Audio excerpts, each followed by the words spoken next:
Hi, I'm Dr. Beverly Griffor with Research Institute for Forensic Neuropsychology's Arbor Mountain Therapy and Assessment.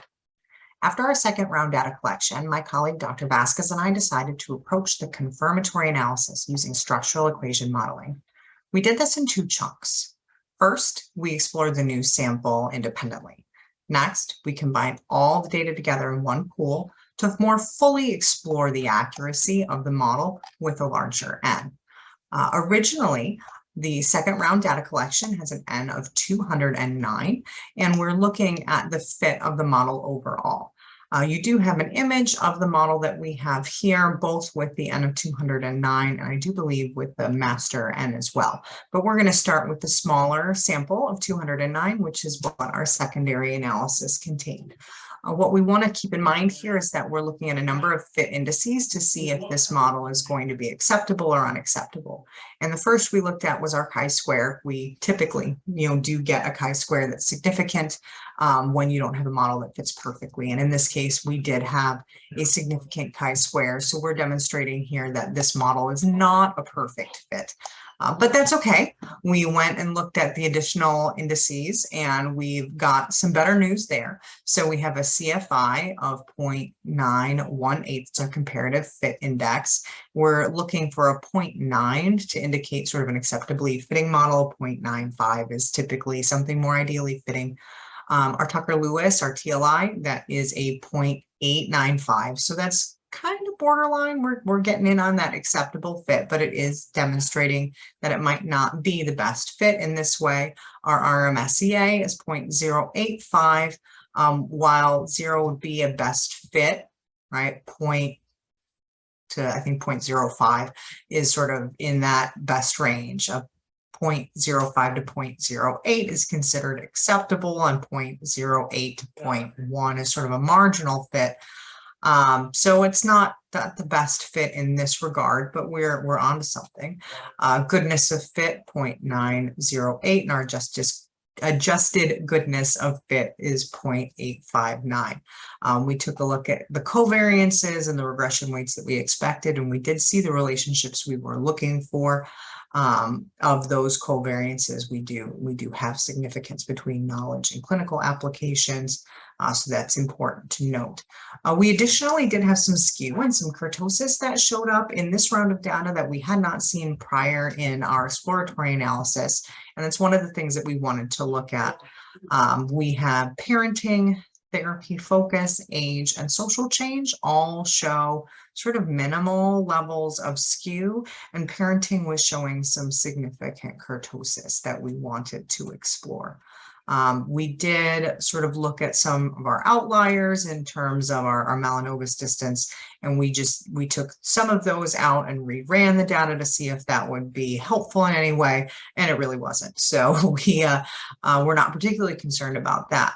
But we did think it was possible that the data, the way that we collected the data in the confirmatory set might have skewed. So we had less variety in the locations that we went to. We had less variety in the clinics, less variety in the professionals we reached out to. So it's possible that we hit a group of professionals that just had certain beliefs. So one of the things that we ended up doing was therefore combining all of the data back together again so that we had a higher N, and we could look to see if that skew and kurtosis sort of held through in that larger group.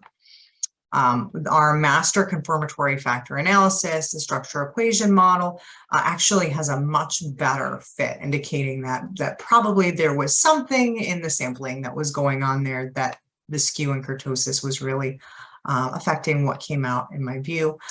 We still have a significant chi-square with an N of 488, which means it's not a perfect fit, but chi-square is notoriously challenging. I would be interested in developing the model a little bit further, but see if we could tag that. However, our CFI is risen to 0.942, right? We are almost approaching that sort of ideal range of 0.95. Our TLI is also raised up to 0.925, which is fantastic because that moves it into an area of acceptable fit, which we weren't in before. Our RMSEA has gone down to which is good. RMSEA going down is good, to 0.073. What that does is it puts us squarely in the range of acceptable. If you recall, with the secondary group, we were in a marginal range according to our root mean square error approximation before. In addition, our goodness of fit index has gone up to 0.940 and our adjusted goodness of fit 0.909. So the first is almost in that range of ideal, and the second is well within acceptable. Our regression weights are looking pretty much the same. We're seeing the same significant relationships that we anticipated. There wasn't anything that we put into the model that ended up being non-significant. Our covariances were as expected. We were seeing those covariances go across the factors, and we were not seeing anything significant that was interfering with the models this time.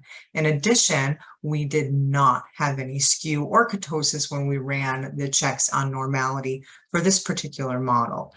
We did have some multivariate non-normality that we explored, but it was non-substantial, and based on the individual normality testing that we looked at and the number of ways that we have viewed this model, we're confident that there isn't a significant effect from that multivariate non-normality.